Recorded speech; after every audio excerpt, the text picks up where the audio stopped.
Welcome student. आज हम class 7 science उसका चैप्टर नंबर 4 हीट उसका पार्ट 2 जो है वो देखने वाले हैं। आगे हमने ऑलरेडी जो पार्ट 1 में कंडक्शन, कन्वेक्शन और रेडिएशन के बारे में पढ़ा था, हीट क्या था वो पढ़ा था। ओके, तो डायरेक्टली हम यहाँ पे इस चैप्टर में कंडक्शन से स्टार्ट करेंगे।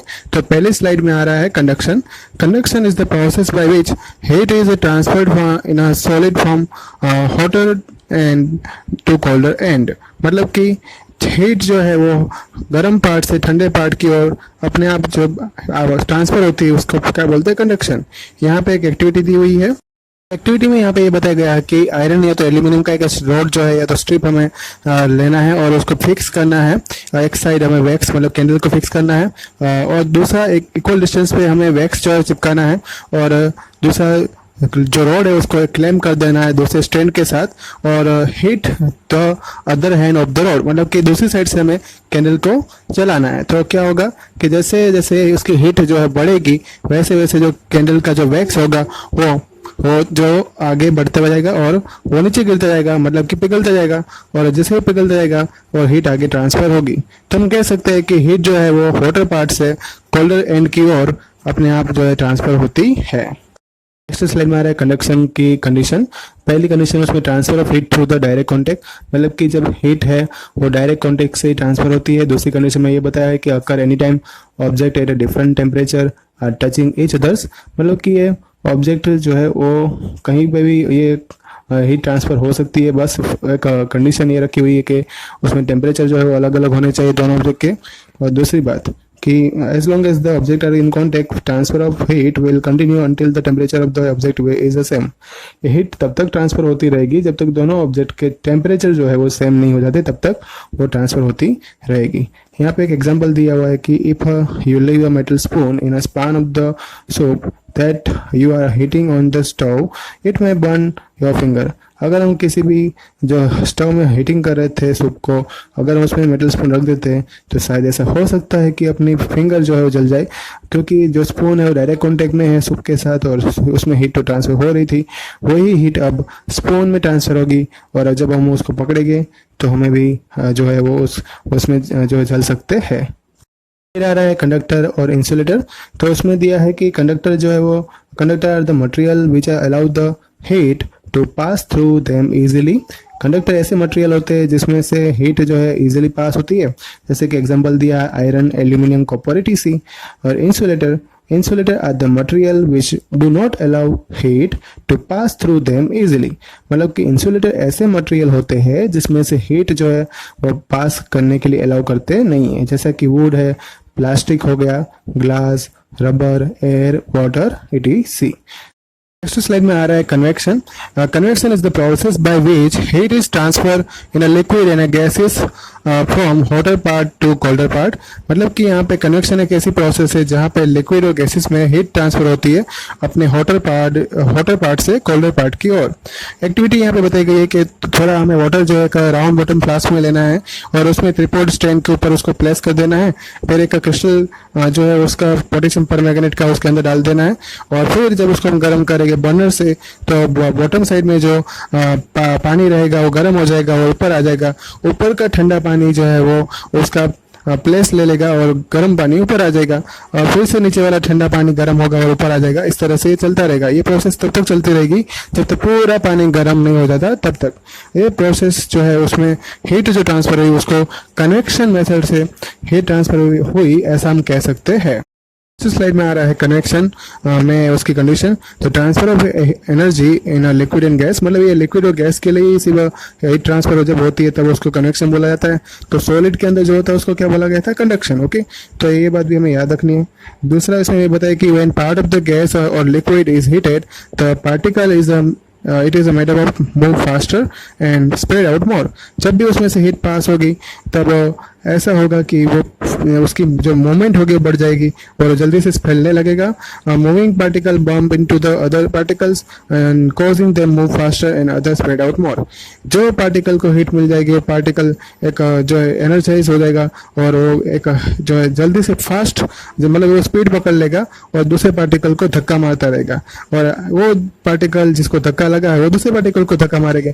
मतलब कि यहाँ पे पार्टिकल की स्पीड जो है बढ़ जाएगी। हम देखते हैं जब भी हम दूध को गर्म करते हैं, पानी को गर्म करते हैं, तो उसमें बबल्स जो है वो बबल्स ऊपर आ जाते हैं।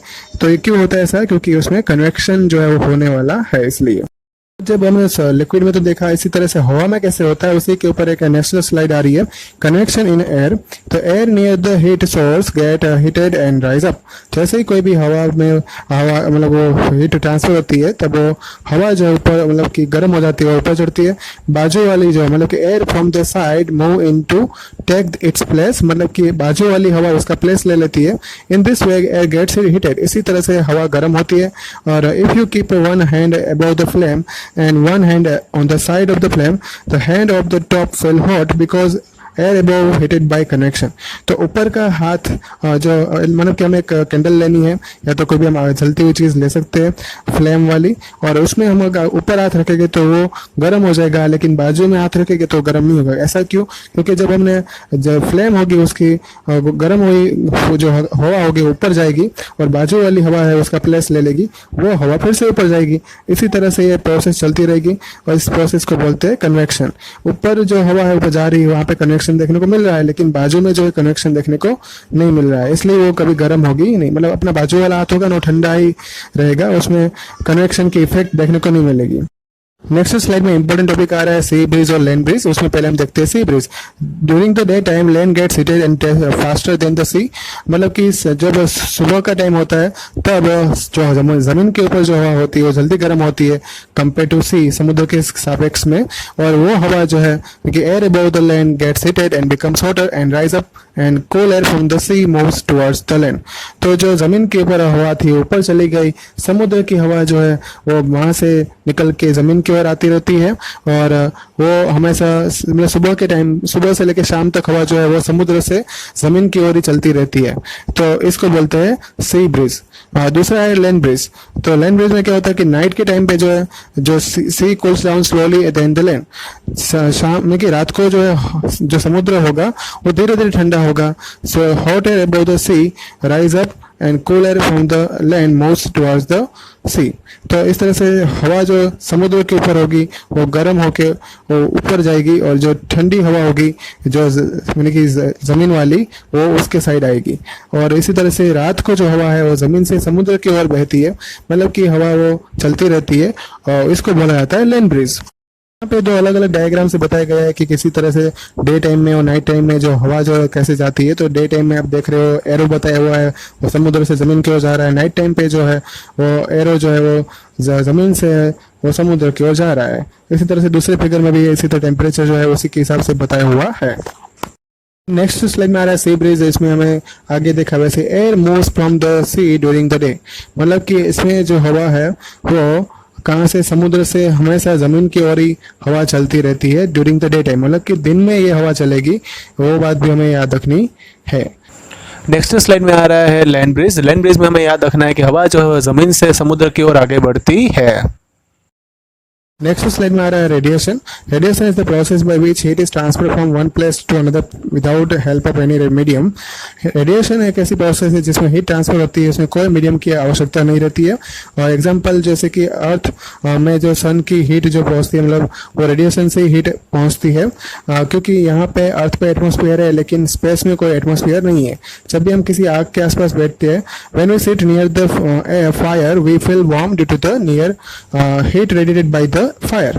क्योंकि यहाँ पे जो आग कहीं पे होती है तो आग से जो गर्मी निकल रही है वही चीज से हमें गर्मी का एहसास होता है। All hot bodies radiate the heat.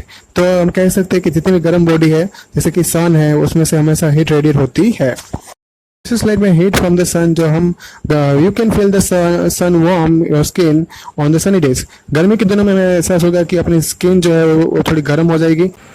ये इसलिए होता है क्योंकि सन जो है अपनी स्किन के ऊपर जो पार्टिकल होते हैं उसके हीट एनर्जी जो है वो उसकी इफेक्ट होती है और वो जल्दी से गर्म हो जाती है, उसकी प्लेस पे दूसरे पार्टिकल आ जाते हैं और उसकी मूवमेंट जो है बढ़ जाती है। इसलिए हमें जो सनी डेज में गर्मी का एहसास ज़्यादा होता है। स्लाइड में आ रहा है dark colour surface and coloured surface में हीट का क्या डिफरेंस है।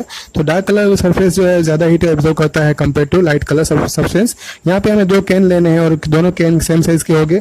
उसको हमें पानी भर देना है सेम लेवल का और उसको सनलाइट में मतलब कि ओपन प्लेस में छोड़ देना है।